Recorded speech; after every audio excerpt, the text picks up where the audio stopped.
Packers and 49ers. These could be two teams that the Ravens, if they make it to the Super Bowl, will be facing. And look, there's a lot of discussion about Lamar Jackson, the Ravens, and experiencing quote unquote rust.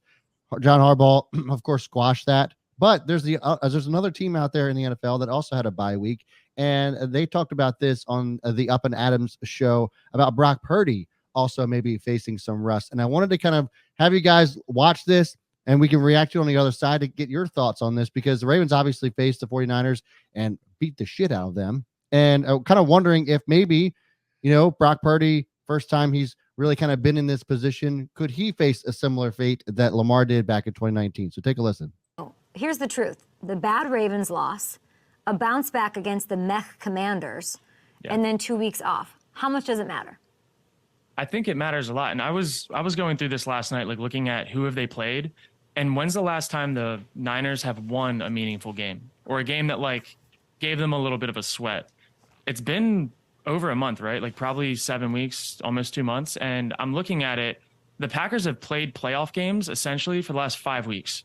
Like every single week, if they lost, they would not have been in the playoffs or would have been kicked out. So I just think like when the playoffs start, everything resets, and the Packers could not really be playing much better. They didn't really give up points to the Cowboys until they put their backups in and really weren't like playing aggressively, trying to play safe and not get hurt. So like as far as meaningful football goes, the Packers have played a lot more really well in the recent weeks. So I don't know. I just, this game feels really weird.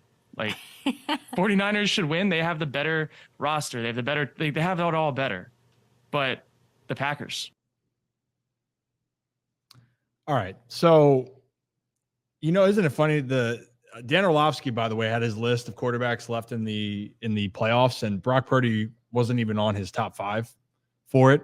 And I don't know, Brad, we've been big on Jordan Love. It's been an exciting roller coaster of a season for him, but he's the guy. Dude's a stud. It's a tall task. I'm not buying that there's going to be a ton of rust with the Kyle Shanahan-led team in San Francisco, but I do think the Packers are going to put up a better fight. Yeah, I actually think that, we talk about Jordan Love a lot on the show, and you and I were really high on him in the beginning of the season, as you pointed out. But Jordan Love has also just balled out since week 11. I have let me just pull this up here real quick, because I thought this stat was absolutely insane. Yeah, here it is. So Jordan Love, the first part of the season, as you can see here, was 68 passing grade, just according to PFF. I know we just talked about them, but hey, whatever. 14 touchdowns to 10 interceptions, and a 3-6 record since week 11. The unbelievable numbers: 21 touchdowns to 1 interception, 7-2. That's what got them to the playoffs. I know it was a win and in type of situation for them, but the way they looked against the Cowboys, they look scary. And I'm not going to rule out anything as far as whether or not they can take it to the 49ers, because I actually think that they can. And so if I had my money on any team that was probably the most dangerous in the NFC right now, I'm going with the Packers. I know there's the Lions are out there too, but I mean, the most dangerous team, I think it could be the Packers here. If they can get by the San Francisco 49ers, then we're all off.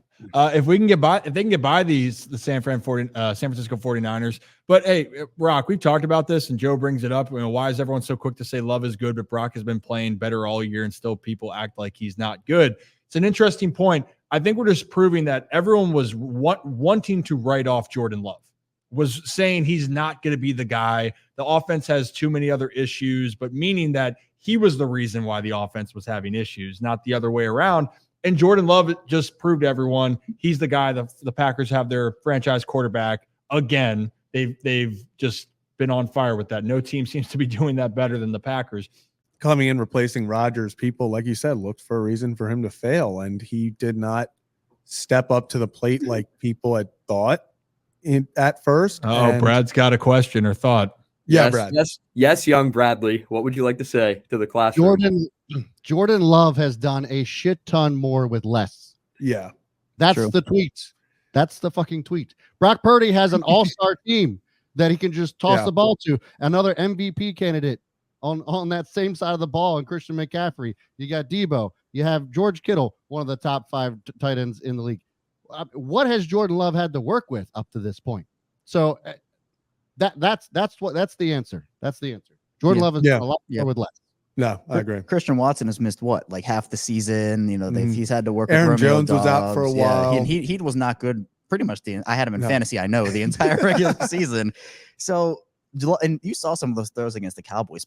Back foot throws, like little Aaron Rodgers in there. You saw that too. So the question for me though is, if Brock Purdy loses this game, what does the narrative around him become? Because I agree with Brad, where Jordan Love has done a lot more with a lot less than Brock Purdy has.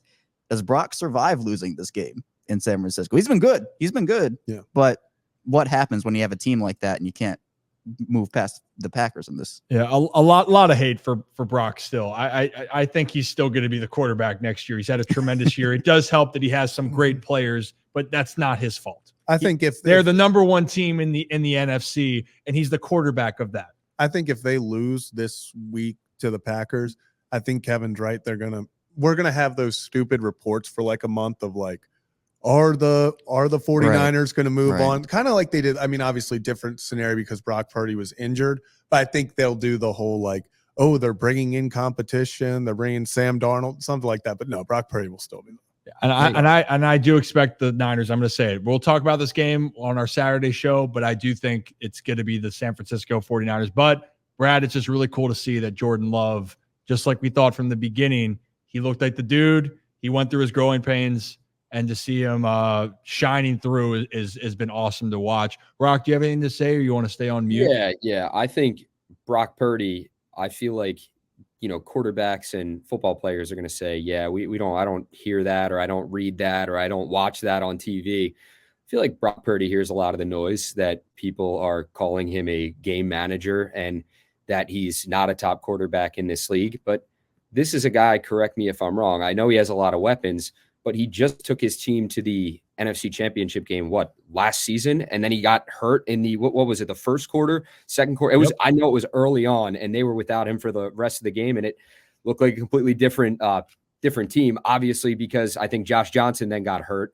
And then Purdy had to come back in. And then McCaffrey, didn't McCaffrey have to play quarterback, or they were trying to warm him up to play quarterback? That was McCaffrey just did everything possible. So literally, we're talking about doing everything possible. He did because Brock couldn't throw it further than 6. I don't even think he could physically. I don't think he could. No, and that sucked because I still think the Eagles go on and win that game. That's just me, but I think it would have been a much more competitive game than it was. And Brock Purdy, he knows he's got something to prove here in this playoff run too, because people are calling this guy a game manager. People are saying he's not a top quarterback in the league. People are like, oh, Brock Purdy, he just relies on his weapons. It's dink and dunk, which I completely disagree with. I know he's got a lot of guys talented around him. I just don't believe Brock Purdy is a game manager. I think he's a pretty damn solid NFL quarterback. But that's just game manager is not a game manager. Not an insult. Brad, what do you got? Yeah, one more thing, and we'll move on to the next topic. Oh no, Rocco was just, I guess,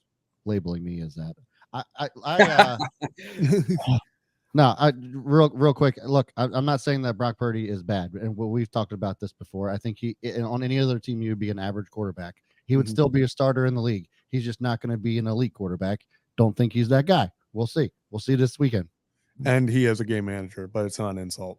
I hate that game manager. But people do use that as the insult. Like that's no, I get, take that as an but insult. I think being a game manager is so important. Like we have superstars all over the league. Like you need someone to get them the ball. We see so many teams go out there with these top wide receivers. Look at Devontae Adams. He would kill to have a game manager behind there that could get him the football. Yeah, well, what's the motto in kicking and screaming, guys? What's the motto? Get the ball to the Italians. Get the ball to the Italians. In this case, give it to Christian McCaffrey, give it to George Kittle, give it to Brandon Ayuk. And he's damn good at it. But I would give it to him. But also, he has great anticipation. We could talk about this for a while. Yeah. I think Brock Purdy deserves Makes more you credit. A good game manager. Yes, but Ryan and I, that's what I love about this forum, this conversation. Ryan and I are on one side, kind of, and then you and Brad are on the other side. There's nothing wrong with it. Yeah, Kevin. I'm in the middle. Yeah, I was going to say, Kevin. I've gone out. Kevin's got to sit on the fence for 49ers fans are just going to hate you guys more than us, and that's good. Yeah, good. No doubt about it. Zach's public enemy number one. I heard that guy, he burned a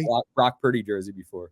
Dude, I have a few 49ers fans that every time I tweet, like they'll just comment Lamar Jackson's playoff record underneath. That's what I have. That's what happens. That's what Well, happens. You're that's just stirring the pot, is- man. yeah, you are. You're a good kid. But last thing with Kobe's talking about this, the future is bright for the Packers, and we'll dive into it more on the weekend. But Packers have an average age of 24 on offense, and they are a very young team, but they have started to put it together, and they are really good at challenge next year for that NFC North.